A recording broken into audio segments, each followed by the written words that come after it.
BA भाग प्रथम में सामाजिक मानवशास्त्र पुस्तक में हम विवाह का अध्ययन कर रहे थे। आज हम जनजातियों में जीवन साथी चुनने के तरीकों का अध्ययन करेंगे। जनजातियों में जीवन साथी चुनने के अनेक तरीके प्रचलित हैं, जिनमें से प्रमुख पहला है परिवीक्षा विवाह, मैरिज बाय प्रोबेशन। इस प्रकार के विवाह में पति पत्नी को कुछ समय के लिए विवाह से पूर्व साथ रहने का अवसर दिया जाता है, जिससे वे एक दूसरे के स्वभाव को समझ सकें और यौन अनुभव को प्राप्त कर सकें। यदि इस विधि में दोनों पूर्ण सामंजस्य कर लेते हैं तो उनका विवाह करवा दिया जाता है। इस प्रकार के विवाह दार्लुंग और कुकी जनजाति में पाया जाता है, जहाँ प्रेमी अपनी प्रेमिका के घर जाकर कुछ समय तक निवास करता है। विवाह का दूसरा प्रकार है हरण विवाह। इस प्रकार के विवाह में कन्या का अपहरण करके उसके साथ विवाह किया जाता है। मैक्लेलन का मत है कि उद्विकासीय क्रम में विवाह का सर्वप्रथम तरीका हरण विवाह ही था। समाज के विकास एवं नवीन कानूनों के प्रभावों से इस प्रकार के विवाह समाप्त होते जा रहे हैं, परंतु अब अभिनयात्मक हरण मूक कैप्चर ही इसके अवशेष के रूप में देखने को मिलते हैं। बुशमैन लोगों में अभिनयात्मक हरण प्रचलित है। प्रतिभोज के अवसर पर वर एवं वधू दोनों पक्षों के लोग एकत्रित होते हैं। भोजन के दौरान वर वधू का हाथ पकड़ता है। ऐसा करने पर दोनों पक्षों के लोगों में युद्ध की स्थिति पैदा होती है और वर को पीटा जाता है। युद्ध के दौरान यदि वधू का हाथ वर पकड़े रहता है तो उन दोनों का संस्कार पूर्वक विवाह करवा दिया जाता है। अफ्रीका की बहिमा जनजाति में वर वधू पक्षों के लोग रशाकसी टग ऑफ वार करते हैं, जिसमें वर पक्ष ही जीतता है। विजय की घोषणा होने के साथ ही वर पक्ष के लोग वधू को गाय की खाल से लपेटकर भगा ले जाते हैं। वधू पक्ष के लोग उसका पीछा करते हैं और बाद में उनका विवाह करवा दिया जाता है। अमेरिकन इंडियन से एस्किमो में अपहरण विवाह की प्रथा प्रचलित है। नागा, भील, गोंड और तथा असम, बिहार, झारखंड, छत्तीसगढ़ व मध्य प्रदेश की जनजातियों में हरण विवाह की प्रथा प्रचलित है। ये लोग हरण विवाह को ऊपर टिप्पी कहते हैं। उनमें वधु मूल्य की दर अधिक होने के कारण इस प्रथा का प्रचलन है।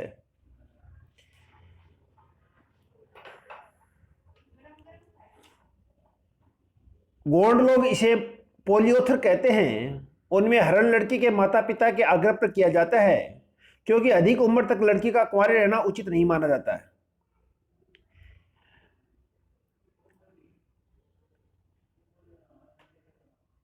अतः किसी भी विषमलिंगी सहोदर से लड़की को भगा ले जाने के लिए आग्रह किया जाता है। इस अवसर पर वधू पक्ष वाले दिखावटी झगड़ा करते हैं और वधू भी झूठ मूठ से रोती चिल्लाती है। ये सब उदाहरण अभिनयात्मक हरण के हैं।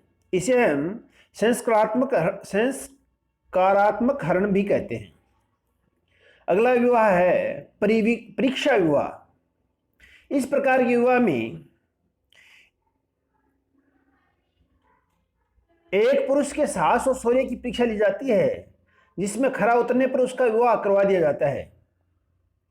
कुछ जनजातियों में विवाह के इच्छुक युवकों से यह अपेक्षा की जाती है कि वे विवाह से पूर्व अपना पराक्रम सिद्ध करें। यदि ऐसा करने से वे सफल हो जाते हैं तो उन्हें यह अधिकार होता है कि वे अपनी मनपसंद लड़की से विवाह कर सकते हैं। गुजरात के बिलों में शौर्य की परीक्षा का एक उत्सव मनाया जाता है। होली के अवसर पर वे लोग गोल गोदड़ा नामक उत्सव मनाते हैं। एक खंबे या खजूर के पेड़ पर नारियल व गुड़ बांध दिया जाता है। इस खंबे या पेड़ के चारों ओर गांव के कुंवारे लड़के लड़कियां दो घेरों में नृत्य करते हैं। भीतर का घेरा लड़कियों द्वारा बना होता है, वह बाहर का घेरा लड़कों द्वारा। ढोल आदि बजाए जाते हैं और नृत्य किए जाते हैं। नृत्य के दौरान ही लड़के लड़कियों के घेरे को तोड़कर खंभे पर से नारियल व गुड़ प्राप्त करने का प्रयत्न करते हैं।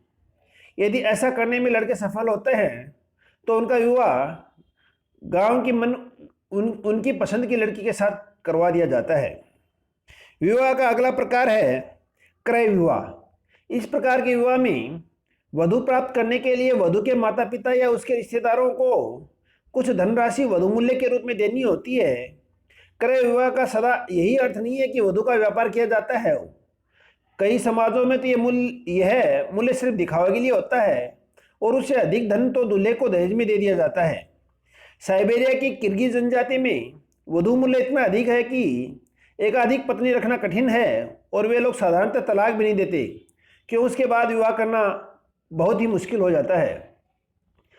लोभी वधु मूल्य को आर्थिक पक्ष के साथ साथ स्त्री की उपयोगिता को प्रकट करने के लिए भी महत्वपूर्ण मानते हैं। मुर्डोक ने अपने अध्ययन में 50% समाजों में इसके प्रचलन की चर्चा की। वधु मूल्य इस बात का द्योतक है कि विवाह दो व्यक्तियों का ही नहीं वरन दो परिवारों का सम्मिलन है और वधु उन दो परिवारों के मध्य मैत्री संबंध कायम करती है। ऐसे दोनों परिवारों में आर्थिक सहयोग पनपता है। दक्षिण अफ्रीका की बांटू और थोगा जनजातियों में लाबोला वधु मूल्य देने की प्रथा है। लाबोला में ढोर और कंबल दिए जाते हैं। लाबोला जुटाने के लिए परिवार के सदस्य और निकट के रिश्तेदार भी सहयोग करते हैं। यदि लाबोला पत्नी के भाई के विवाह के लिए या उनके निकट के रिश्तेदारों के लिए दिया जाता है। इस प्रकार लोबोला कई परिवारों में आर्थिक सहयोग प्रदान करता है। वधु मूल्य प्रचलन के अनेक कारण हैं, जिसमें से पहला है कन्या के पालन पोषण में पिता को जो श्रम करना पड़ता है उसके बदले पारिश्रमिक लिया जाता है। बांटू लोगों में एक बहुत प्रचलित है कि ढोर दो तो संतान हो अपनाई जाती है। जनजातीय विवाह का अगला प्रकार है सेवा विवाह। वधु मूल्य को चुकाने का एक तरीका यह भी है कि दामाद अपने सास ससुर की सेवा करे और उसके बदले में उनकी पुत्री व पत्नी के रूप में प्राप्त करे। इवांस पिचार्ड ने 241 जनजातियों का अध्ययन किया, जिनमें से 30 में इस प्रथा का प्रचलन था। कुछ जनजातीय विवाह से पूर्व दामाद की सेवा करनी होती है, तो कुछ विवाह के बाद ससुर के घर रहकर। विवाह का अगला प्रकार है विनिमय विवाह। वधु मूल्य से बचने का एक तरीका यह है कि दो परिवार आपस में स्त्री का लेन देन कर लें। एक भाई की शादी के लिए दूसरे परिवार में उसकी बहन दे दी जाती है और बदले में बहन के पति की बहन से विवाह कर लिया जाता है। ऑस्ट्रेलिया तथा टोरेस स्ट्रेट द्वीप समूह में यह प्रथा विशेष रूप से पाई जाती है।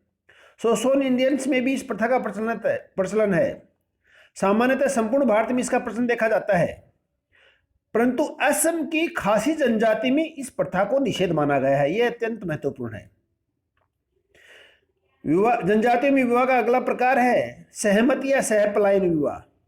बाल विवाह प्रथा जनजातियों में साधारण कम ही रही है। अधिकांश युवकों और युवतियों की सहमति से विवाह होते हैं और माता पिता उनके निर्णय की पुष्टि औपचारिक रूप से कर देते हैं।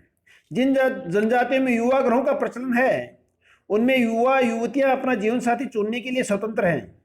कभी कभी माता पिता या युवक युवतियों को विवाह करने की स्वीकृति नहीं दी जाती तो वे सहपलायन कर जाते हैं और पलायन किए हुए व्यक्ति को या तो दोनों पक्षों के लोग गांव लौटा लाते हैं या संतान होने पर वे स्वयं लौट आते हैं, जिन्हें समाज की स्वीकृति मिल जाती है।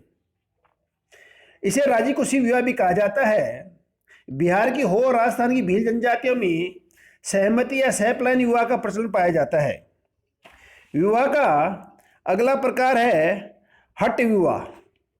इस प्रकार के विवाह में लड़की जिस व्यक्ति से विवाह करना चाहती है उसके घर पर जबरन जाकर रहने लगती है। उसे वहां उस समय अपमान भी सहना होता है जब तक लड़के के माता पिता उसे बहू के रूप में स्वीकार न कर ले। इस प्रकार का विवाह बिरहोर, हो, ओरांव, कमार व मुंडा लोगों में पाया जाता है। हो ऐसे विवाह को अनादर, ओरांव निर्बोलक तथा कमार पेठू कहते हैं। अनादर का अर्थ यह है कि लड़के के माता पिता द्वारा अपमान करने पर भी वह उनके परिवार में बनी रहती है और उस लड़के से प्रेम हो गया है तो वह उसके घर जाकर रहती है और शादी के लिए घर वालों को राजी करती है। विवाह का अगला प्रकार है दत्तक विवाह। इस प्रकार के विवाह में दामाद को गोद लिया जाता है और उससे ही पुत्री का विवाह करवा दिया जाता है। जापान में दास प्रथा है, परंतु दास का वहाँ कोई हीन अर्थ नहीं है। परिवार के दूर के रिश्तेदारों को दास बनाकर रख लिया जाता है और बाद में उसके साथ अपनी कन्या की शादी की जाती है। जनजातीय विवाह का अगला प्रकार है विधवा उत्तराधिकार विवाह। इस प्रकार के विवाह में दामाद को सास से या एक भाई को अपने मृतक भाई की पत्नी से या पुत्र को सौतेली माताओं से उत्तराधिकार में विवाह करना पड़ता है। सेमा नागाओं में पुत्र अपनी सगी माता को छोड़कर अन्य विधवा माताओं से विवाह करता है। ऐसी विवाह के पीछे संपत्ति पर अधिकार पाना है। धन्यवाद।